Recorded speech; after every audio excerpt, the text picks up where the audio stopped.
हाय, hello, नमस्कार. मी प्रीती. तुम्हा सर्वांचे पुन्हा एकदा मनापासून स्वागत करते आपल्या एका नवीन व्हिडिओमध्ये. व्हिडिओ आवडला तर लाईक करा, शेअर करा, चॅनलला सबस्क्राईब करा आणि बेल आयकॉन प्रेस करा.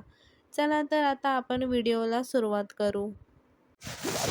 मराठी राजभाषा दिन. मराठी भाषा दिवस. जागतिक मराठी भाषा दिवस. मराठी भाषा दिन हा जगभरातील मराठी भाषकांकडून दरवर्षी 27 फेब्रुवारीला साजरा केला जातो. मराठी कवी विष्णू वामन शिरवाडकर उर्फ कुसुमाग्रज यांच्या जन्मदिवसाच्या निमित्ताने हा दिवस मराठी भाषा दिवस म्हणून पाळण्याची प्रथा सुरू झाली. जागतिक मराठी अकादमीने या कामी पुढाकार घेतला. भाषेला अभिजात भाषेचा दर्जा मिळावा ही समस्त मराठी जनाची मागणी आहे.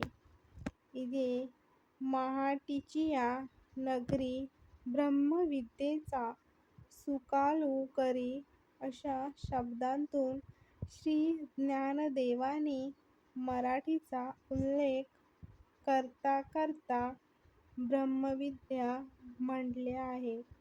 शब्दब्रह्मही म्हटले आहे. याची यथार्थता आज मराठी भाषा गौरव दिनी प्रकर्षाने पटते. अमृतातेही पैजासी जिंकणाऱ्या या माय मराठीचा मला सार्थ अभिमान वाटतो.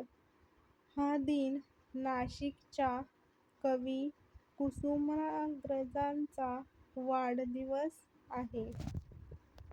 त्यांचा हा जन्म दिन मराठी भाषा दिन पाळला जातो. मराठी भाषा दिन कविता. माझ्या मराठी मातीचा लावा ललाटासटीला, हिच्या संगाने जागल्या दऱ्या खोऱ्यातील शिला, हिच्या संगाने जागल्या दऱ्या खोऱ्यातील शिला, हिच्या कुशीत जळमले काळे कण खरहात, ज्यांच्या दुर्दम धीराने केली मृत्यूवरी मात, नाही पसरला कर कधी मागायास दान, स्वर्ण सिंहासन पुढे कधी लवली न मान, हिच्या गगनात घुमे आद्य स्वातंत्र्याची ग्वाही, हिच्या पुत्रांच्या बाहूत आहे समतेची ग्वाही. माझ्या मराठी मातीला नका म्हणू हीन दीन, स्वर्ग लोकाहून थोर मला हिचे महिमान, रत्न जडित अभंग ओवी अमृताची सखी, चारी वर्णातून फिरे सरस्वतीची पालखी, रस रंगात भिजला येथे शृंगाराचा स्वर, इथे अहंत द्रवली झाले वसुतेचे घर.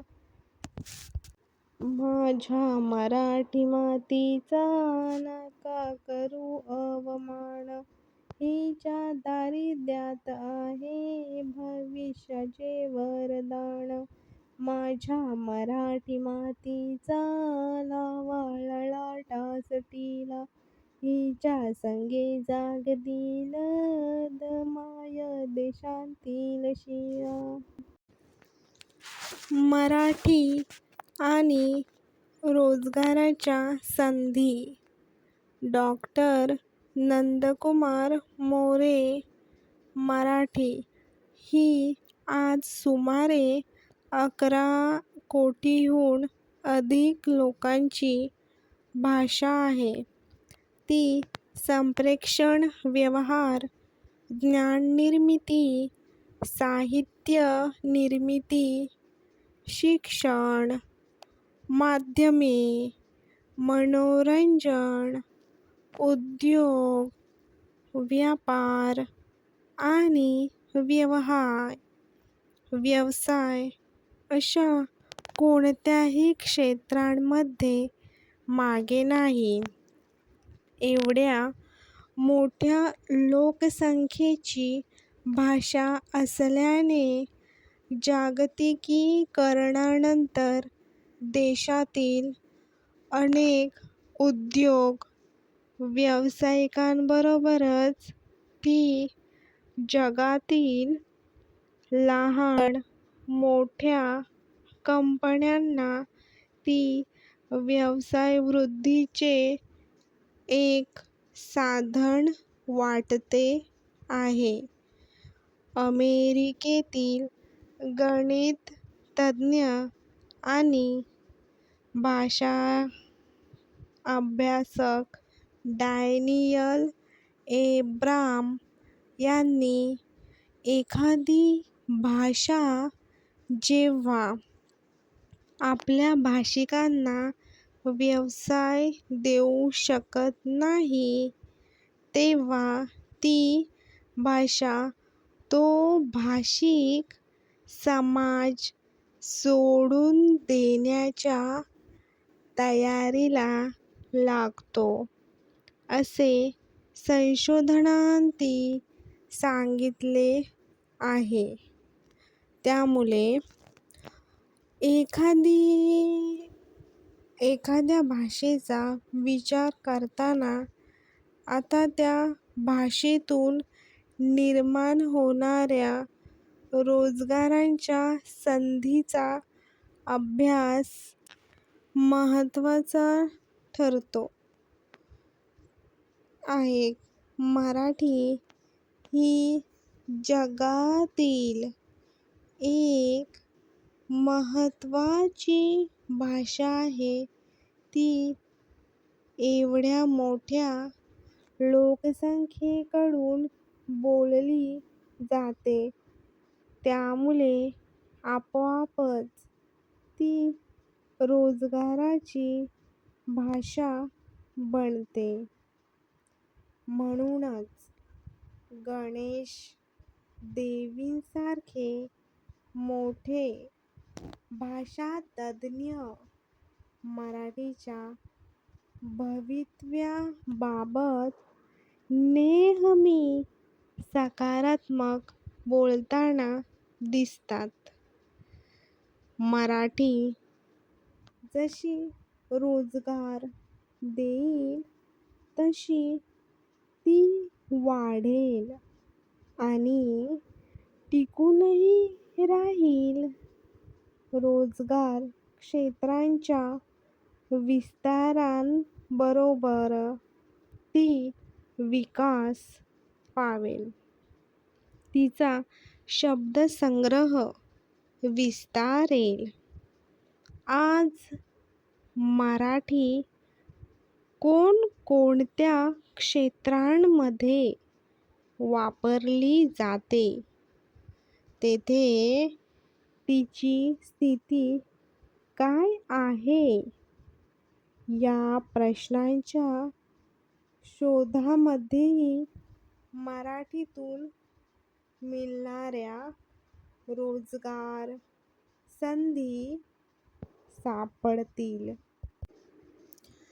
आजचा काळ माणसाला ग्राहकाच्या रूपात पाहण्याचा आहे. त्यामुळे मराठी भाषिकांची मोठी लोकसंख्या जगभरातील लहान मोठ्या कंपन्यांना मोठी बाजारपेठ वाढते आहे. त्यातूनच मराठीचे व्यावसायिक उपयोजन सुरू झाले आहे.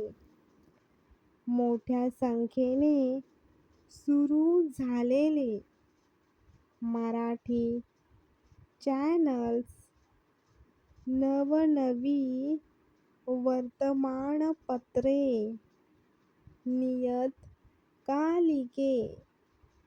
आकाशवाणी, FM सारखी माध्यमे आणि या माध्यमांमध्ये विविध उत्पादकांच्या मराठीमध्ये दिसणाऱ्या जाहिराती, नानाविध प्रकारचे नवनवे कार्यक्रम याची साक्ष देतात.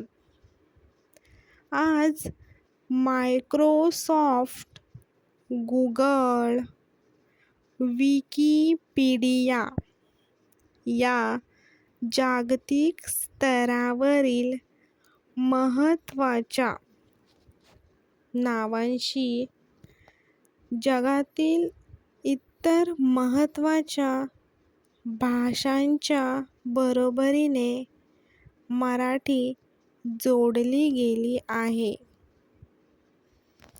आयडिया सारखी मोठी दूरसंचार कंपनी आपल्या जाहिरातींची रचना करताना मराठीसारख्या भाषेला केंद्रावरती ठेवते. यामध्ये मोठे व्यावसायिक गणित आहे. युनिकोडच्या निर्मितीनंतर तर सर्वच सोशल मीडियावर मराठीतून होणारे संदेशन प्रचंड मोठ्या प्रमाणात वाढले आहे. आपली भाषाच आपले विचार सुव्यवस्थितपणे पोचवू शकते याचे भान या माध्यमावर वावरणाऱ्यांमध्ये आलेले दिसते. तसेच हे भान या क्षेत्रांसाठी लागणाऱ्या उपकरणनिर्मिती करणाऱ्या कंपन्यांनाही आलेले आहे. त्यामुळे आज ॲपलसारखी मोठी कंपनीही आपल्या उपकरणांमध्ये मराठी भाषा देते. मराठीतील ज्ञाननिर्मिती आणि प्रसार हे एक फार मोठे क्षेत्र आहे. त्यातून जगभरातील प्रकाशन संस्था या क्षेत्रांमध्ये उतरल्या आहेत. हे क्षेत्र दिवसेंदिवस विस्तारणारे आहे. या क्षेत्रातील नवनीत ही एक मोठी कंपनी मराठी भाषेच्या माध्यमातून किती मोठा व्यवसाय करते हे पाहता डोळे दिपून जातात. अलीकडे मातृभाषेतून ज्ञान का आवश्यक आहे याचेही महत्त्व समजू लागले आहे. याचा फायदा व्यवसाय निर्मितीसाठी करून घेता येतो. मराठी भाषेतून शिक्षण घेतलेले अनेक लोक विविध क्षेत्रांत आंतरराष्ट्रीय स्तरावर काम करत आहेत. या लोकांचा पाया मातृभाषेतील शिक्षणामुळे अधिक मजबूत झालेला आहे. संकल्पनांची स्पष्टता जशी मातृभाषेतून होते तशी परकीय भाषेतून होऊ शकत नाही. हे शिक्षणतज्ज्ञांचे मत या संदर्भात लक्षात घेण्यासारखे आहे. मातृभाषेतून शिक्षण घेतलेल्या अनेकांच्या अनुभवांवरून हे सिद्धही झाले आहे. त्यामुळे विविध विषयावरील जगभरच्या भाषांमध्ये असलेली पुस्तके मराठीमध्ये आणण्याची मोठी स्पर्धाच लागली आहे. या स्पर्धेत लेखक, अनुवादक, प्रकाशक, वितरक या सर्वांचा रोजगार उपलब्ध होतो आहे. मराठीतून नोकरी, व्यवसायाच्या कोणत्या आणि किती संधी आहेत हे पाहताना एकेकाळी केवळ 2-3च क्षेत्र समोर येत होते. त्यामध्ये शिक्षक, पत्रकारिता ही क्षेत्रे अग्रभागी होती. परंतु बदलत्या काळाबरोबर मराठीतून नवनव्या संधी उपलब्ध होऊ लागल्या आहेत. त्यामध्ये प्रशासकीय सेवा प्रवेशापासून अनेक क्षेत्रांचा समावेश आहे. स्पर्धा परीक्षांसाठी मराठीची निवड ही गोष्ट आता नवी राहिली नाही. परंतु राजभाषेतून प्रशासन चालवण्याच्या धोरणात्मक निर्णयानंतर प्रशासनिक कौशल्यांबाबतही मराठीतून अनेक कामे निर्माण झाली आहे. मराठी भाषेवरील प्रभुत्वाचा प्रशासनात मोठा फायदा होतो आहे. त्याचबरोबर अनुवाद, भाषांतर, रूपांतर सुद्धा केले आहे. धन्यवाद.